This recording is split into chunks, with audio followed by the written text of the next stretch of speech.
Hey, do you have a mirror? But my flowers are heavy? Greetings from Rococo, France, where everyone is beautiful, unemployed, and emotionally vacant. Hello, anybody home? Even the maid is carrying baskets of flowers because in Rococo, beauty wasn't decoration, it was oxygen. Which honestly should have been the first red flag, but here we are. Anyway, they call this art, I call it the beginning of a collective hallucination. And before anyone asks, yes, I called it Brainrot. Not because Rococo was stupid, but because it was designed to keep you from thinking about anything unpleasant. Or lying down. I mean, have you seen their hair? So, what even is Rococo, you ask? It was the 18th century version of scrolling past bad news, draped in pearls. And you've definitely seen it. Like this painting the internet loves, The Swing. It features a man, his lover, and her husband. The moral of the story is, don't throw your shoe from a swing if you actually want to keep it. No. It even made it into Frozen, but Disney cut the lover out. You know, keep it family friendly. Basically, Rococo was art for people allergic to reality. War, poverty, social injustice, who cares about those party pooper things? Paint everything pink and call it, we've been enlightened. But seriously, no one was safe from Rococo. Here's a young lady having tea with her suitor. It seems innocent enough, but is it? Oh, is that her dress slipping down to a dangerous level? But is it dangerous if everyone's having a grand time? And look, the maid can't believe it because this has never happened before. Rococo didn't stop there. It even Rococofied the Bible. Do you know the story of Jesus and the Samaritan woman? Well, it doesn't matter because this scene is less about spiritual revelation and more about the glowing, flushed skin. I mean, is she blushing? If holiness couldn't escape the beauty filter, nothing could. Once that fantasy kicked in, the artists doubled down, and their patrons, namely the nobility, ate it up. This painting is called the Ham Lunch, which is already generous because I'm not convinced anyone here has eaten a solid meal in days. And are we digging the hats? They're actually napkins. Magical napkins that turn into fashionable headpieces for the drunk and rich. By the way, keep in mind the broken plates for later. That's Rococo honesty peeking through, and we'll come back to that. What about the young and rich? How did they survive their merry boredom every day? Why, with games, of course. Don't let the blindfold fool you. It's just a good old game of tag that happens to be erotically inconvenient. You know, flirting was a full-time job, they had to jazz it up somehow. And speaking of young and beautiful people, let's not forget the young and beautiful peasant folks. Oh no, the servant girl fell while gathering flowers. Good thing a servant boy rushed over to help. Don't be too jealous, girl at the window. You'll get your chance one day. What matters is that we all look fabulous doing it. And the shepherds were the most intoxicated bunch of all.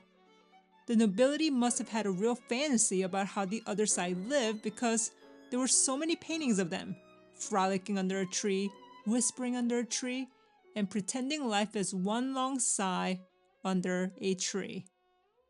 It was essentially pastoral cosplay. Silk-clad nobles acting a simple rural life without a grain of dirt in sight, just glowing and lounging like romance is exhausting. So, are you getting the gist?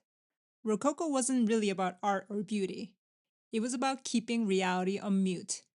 Every inch of these paintings whispered, "Don't think too hard. Don't think about the debt, or the hunger, or the fact that real shepherds don't sit around in silk playing the flute under a tree. Just keep smiling, keep flirting, and keep pretending that satin is a survival strategy." And the thing is, these weren't painted by clueless artists. They knew exactly what they were doing. They just became world-class specialists in looking away, masters of the strategic daydream. And none of this happened by accident. Rococo was the rebound, the cultural hangover. Under Louis XIV, art had to behave. Grand ceilings and heroic poses were mandatory, but flirting was absolutely not allowed. So when Louis XV arrived, the whole court said, let's move the drama from the battlefield to the bedroom. Literally. Enter Madame de Pompadour. Not just the king's mistress, she was the monarchy's unofficial creative director. Now, she understood the assignment.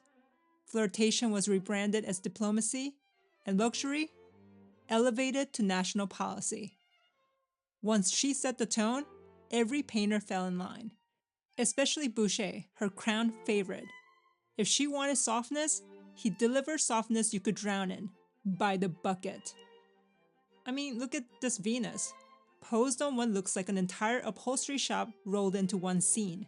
She's got the whole glam squad of putty and doves. Nothing has weight and nothing has consequences. It is beauty engineered to smother any thought of reality. Exactly the kind of fantasy Pompadour pushed for. Domestic life wasn't any different. Children who never cry, mothers who never look tired, and furniture with more personality than the humans sitting on it. Everything smooth, powdered, and unfailingly pleasant. And this right here, I don't know what to say, so I'll just let you imagine what she's doing here into a pot. But you have to give her credit. She's buried under enough ruffles to make this a logistical nightmare. Yet, she's still beautiful, still composed, and still pretending this is the most normal thing anyone could immortalize in oil paint. And moments like this are where Rococo cracks a smile at itself. Because every now and then, the mask slipped. Like here with Boucher's Hermit, a man who fled to the wilderness for solitude, only to have two ladies wander in and turn his retreat into a test of spiritual focus. He's reaching toward heaven, they're reaching for a sunny picnic spot. And if Rococo ever admitted how absurd it all was, it's right here. A joke tucked inside a landscape. Because outside these serene little scenes, France was not living in a cloud of perfume. And nobody knew that better than the artists. They weren't oblivious, they were complicit. But sometimes they let the truth slip in. Remember those broken plates from the ham lunch? That was the real world creeping in, the crack in the fantasy. The artist just painted over the cracks with champagne and wine. People love to roast Rococo for being shallow, for being too pink, too fluffy, and too many people draped over furniture. Especially next to Baroque, where Caravaggio staged revelations like crime scenes, Rococo looked frivolous.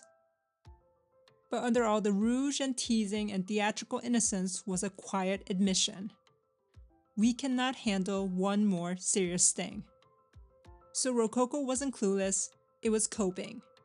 They painted distractions, they wrapped fear in silk, and called that pleasure. And that's the secret. Rococo wasn't pretty for pretty's sake. It was escape architecture. And in its own ridiculous way, that makes Rococo strangely human. And maybe a little too close to how we cope today. Was it too pretty to think? Definitely. And if you still hate it, I totally understand. Thanks for stopping by, and see you next time.